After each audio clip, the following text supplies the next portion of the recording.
Siamo in Guatemala ora perché si aggrava di ora in ora il bilancio delle vittime dell'eruzione del vulcano El Fuego. Secondo le autorità molte altre persone potrebbero essere rimaste intrappolate dalla pioggia di detriti e dalla colata di lava. Monia Venturini.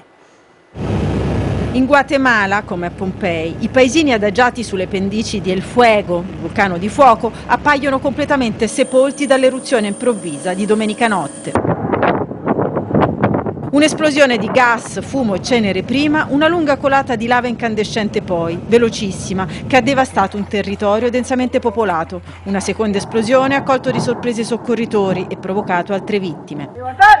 Vigili del fuoco ed esercito non sono ancora riusciti a raggiungere alcune delle aree più colpite, ma ora che, dicono gli esperti, l'energia del vulcano è diminuita e non dovrebbero esserci altre imminenti eruzioni, questo è il tempo dei miracoli. Una bambina, viva e sana, è stata recuperata da una casa devastata dalla lava ore dopo la catastrofe. Gli sfollati sono migliaia e le autorità ammettono che non si sa quanti siano i dispersi. Il presidente del Guatemala, Jimmy Morales, ha raggiunto le zone disastrate per fare coraggio alle popolazioni colpite. Presidente, tutta la mia famiglia è dispersa, lo implora Maria.